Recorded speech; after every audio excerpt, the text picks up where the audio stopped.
امام یافعی رحمت اللہ تعالی علیہ فرماتے ہیں دو دوست تھے، دونوں میں بہت زیادہ پیار و محبت تھی، ایک دوسرے سے بڑی محبت کرتے تھے، مگر ایک نوجوان کی کیفیت یہ تھی کہ وہ جلتے ہوئے انگاروں میں ہاتھ ڈال دیتا، اس کے ہاتھ پر آگ اثر نہیں کرتی تھی، وہ جلتے ہوئے کڑاہوں میں ہاتھ ڈال دیتا، تیل کی کڑک اس کے ہاتھ پر اثر نہیں کرتی تھی، وہ بڑے بڑے انگارے ہاتھ سے پکڑ لیتا، آگ اس کے ہاتھ کو نہیں جلاتی تھی۔ لوگ حیران رہتے تھے آخر اس کے اندر خصوصیت کیا ہے، اس کی خاصیت کیا ہے کہ آگ اس کے ہاتھ پر اثر نہیں کرتی۔ ایک مرتبہ اس کا جو بہت زیادہ قریبی دوست تھا اس نے پوچھا یار ذرا یہ تو بتا آخر آگ تیرے ہاتھوں کو کیوں نہیں جلاتی ہے، تو آگ کو ہاتھ میں لے لیتا ہے، آگ تیرے ہاتھ پہ اثر کیوں نہیں کرتی ہے، یہ تو بہت تعجب کی بات ہے۔ اس نوجوان نے کہا یہ بہت بڑا راز ہے دوست، میں نہیں بتا سکتا۔ آخرکار اس نے بہت زیادہ پریشر کیا اور پھر اس دوست نے کہا سن لے، اگر تو میرے اس راز کی بات کو سننا چاہتا ہے تو سن، میری بہنوں سے کہتا ہوں، میری بہنوں تم بہت غور سے اس حکایت کو سنو، شاید یہی حکایت آپ کی زندگی کے اندر انقلاب پیدا کر دے۔ وہ نوجوان کہتا ہے میرے بھائی دراصل معاملہ یہ ہے، میں نوجوان تھا، میں نے جوانی کی دہلیز پہ قدم رکھا، میرے پاس حسن بھی تھا، میرے پاس دولت بھی تھی، میرے پاس سب کچھ تھا، میں بڑے مالدار باپ کا بیٹا تھا۔ جب میں نے جوانی کی دہلیز پہ قدم رکھا تو مجھے عیاشیوں کی فکر ہوئی۔ ظاہر سی بات ہے جب انسان کے پاس دولت آتی ہے تو وہ عیاشی کی طرف بڑھتا ہے، وہ کسی نہ کسی کی عصمت کا سودا کرنے کا سوچتا ہے۔ وہ نوجوان کہتا ہے ایک رات میں کھانا کھاتے گرمیوں کے موسم میں اپنے گھر کے اوپر کے چھت پر ٹیرس پر گھوم رہا تھا، ٹہل رہا تھا، میں نے کیا دیکھا کہ میرے گھر کے سامنے ایک بہت خوبصورت لڑکی ٹہل رہی ہے۔ جب میں نے اس لڑکی کو دیکھا تو اس سے میرے دل میں محبت پیدا ہو گئی، میں نے اس لڑکی سے گفتگو کرنا چاہی، میں نے اس لڑکی سے کہا تجھے جتنی دولت چاہیے لے لے مگر تم میرے ساتھ میں جیسا کہوں ویسا ہی کرنا۔ مگر وہ لڑکی کوئی معمولی لڑکی نہیں تھی، وہ آج کل کی آوارہ لڑکیوں کی طرح، آج کل کی اسکول اور کالج کی اپنی مرضی سے جینے والی لڑکیوں کی طرح لڑکی نہیں تھی۔ اس لڑکی کے ماں باپ نے اس کی پرورش ٹی وی اور وی سی آر کے سائے میں نہیں کی تھی، بلکہ وہ لڑکی ایک نیک اور پرہیزگار ماں باپ کی بیٹی تھی۔ اس کے ماں باپ نے اس کی پرورش جو ہے وہ ناولوں کے سائے میں، ہیروئن اور ہیرو کی زندگی کے سائے میں نہیں بلکہ سیدہ فاطمہ کے کردار کے سائے میں کی تھی، قرآن مقدس کی تعلیم کے سائے میں کی تھی۔ جب اس لڑکی کے سامنے اس نوجوان لڑکے نے دولت کو پیش کر کے اس کی عصمت کا سودا کرنا چاہا تو لڑکی نے بڑا پیارا جواب دیا، اے نوجوان لذت کے لیے گناہ مت کر، لذت چلی جائے گی گناہ باقی رہ جائے گا۔ لذت کے لیے گناہ مت کرو، یہ لذت چلی جانے والی چیز ہے، اور گناہ ایک مرتبہ گناہ کے دفتر میں لکھ دیا گیا وہ ہمیشہ باقی رہے گا۔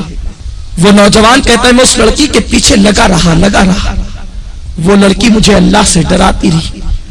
آخر کیا ہوا، ہمارے شہر میں قحط سالی کا زمانہ آیا، سوکھا پڑ گیا، قحط پڑ گیا، ہر غریب امیر کے دروازے پر بھکاری کی طرح کھڑے ہو گئے۔ میں مالدار باپ کا بیٹا تھا، میرے باپ نے مجھے بہت سارا اناج دیا، کہا بیٹا تقسیم کرو۔ میں اناج تقسیم کر رہا تھا کہ میرے دروازے پہ وہ لڑکی بھی چلی آئی۔ میں نے اس لڑکی کو قطار میں دیکھا، میں خوش ہو گیا کہ آج اپنی دل کی خواہش پوری کروں گا۔ میں نے جلدی اپنے نوکروں سے کہا کہ اس سب کو دے کر کے بھگا دو، اور اس لڑکی کو میں نے اپنے کمرے میں بلایا، لڑکی سے پوچھا کیا بات ہے، کیوں آئی ہو، آنے کی وجہ کیا ہے؟ لڑکی نے کہا اے نوجوان تو جانتا ہے کہ میری شادی ہو چکی ہے اور میرے 3 بچے ہیں، میں ماں ہوں، میرے بچے بھوک کی وجہ سے تڑپ رہے ہیں، خدا کے لیے کچھ اناج دے دے تاکہ میرے بچوں کی زندگی بچ جائے۔ اس نوجوان نے کہا اے لڑکی میں تیرے قدموں میں دولت کا اور اناج کا انبار لگا دوں گا، تو ایک مرتبہ میرے دل کی تمنا کو پورا کر۔ لڑکی نے کہا تیرے دل کی تمنا کیا ہے؟ تو اس نوجوان نے کہا کہ میں تیرے ساتھ زنا کرنا چاہتا ہوں۔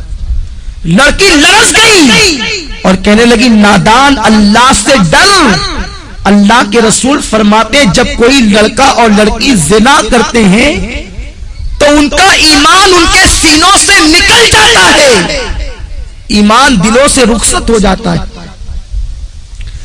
اور اللہ کے حبیب فرماتے ہیں جب کوئی مسلمان مرد اور عورت بدکاری یعنی زنا کرتے ہیں تو زمین رو کر اللہ سے کہتی اے اللہ تو مجھے اتنی طاقت دے دے تاکہ میں پھٹ جاؤں اور ان دونوں کو اپنے اندر دبوچوں۔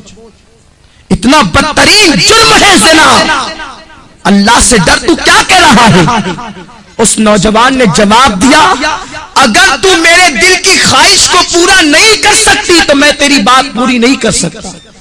لڑکی چلی گئی، جب وہ گئی تو اس نے کیا دیکھا، اس کے بچے رو رہے، کہتے ہیں ماں اگر تو ہمیں کھانا نہیں کھلا سکتی تو اپنے ہاتھوں سے ہمارا گلا دبا کے ہمیں مار ڈال تاکہ ہم بھوک کی شدت سے تو بچ جائیں۔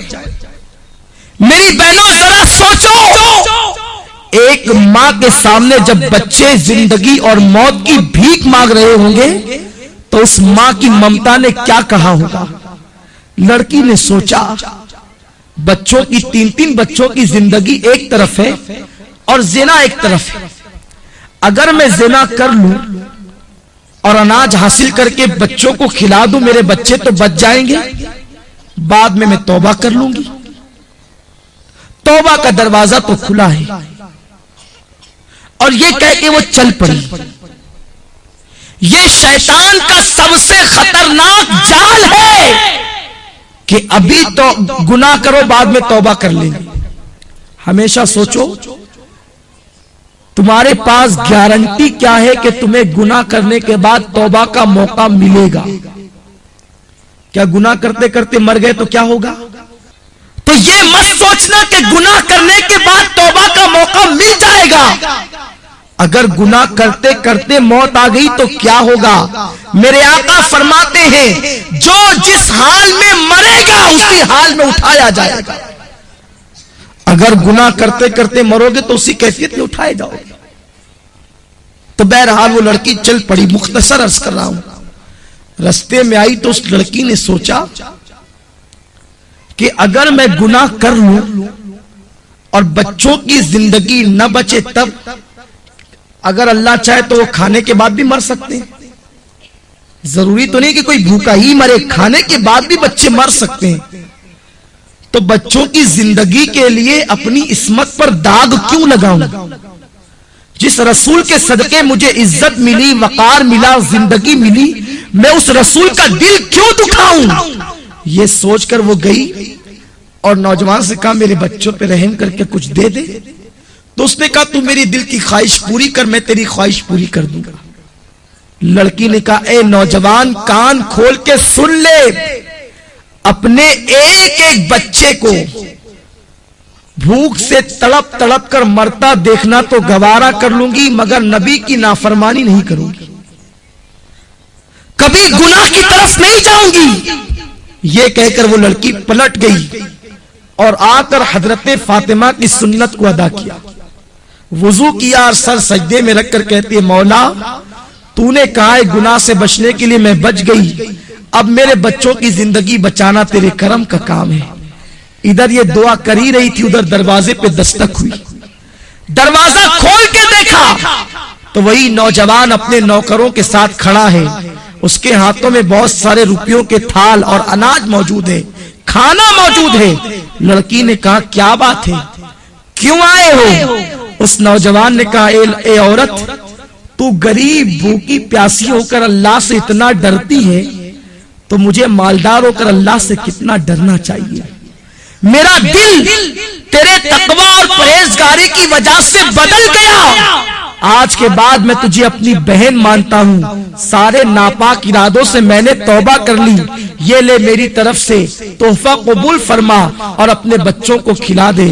اس لڑکی نے کہا رک جا، پھر سجدہ کیا اور کہتی ہے اے اللہ یہ نوجوان اگر اپنے قول میں سچا ہے، یہ اگر صحیح کہتا ہے تو یہ تیری بندی تیری بارگاہ میں دعا کرتی ہے کہ تو اس پر دنیا کی آگ بھی حرام کر دے اور جہنم کی آگ بھی حرام کر دے۔ وہ نوجوان کہتا ہے وہ اللہ سے ڈرنے والی بندی کی دعا کا اثر ہے کہ جیسے میں آگ میں ہاتھ ڈال دیتا ہوں تو آگ میرے ہاتھوں پر اثر نہیں کرتی، اس کی دعا میں اتنی تاثیر کہ اس نے مجھے دعا دے دی تو میں دنیا کی آگ کو پکڑتا ہوں تو آگ میرے ہاتھوں پر اثر نہیں کرتی۔ مجھے امید ہے کہ جہنم کی آگ بھی میرے جسم پہ اثر نہیں کرے گی۔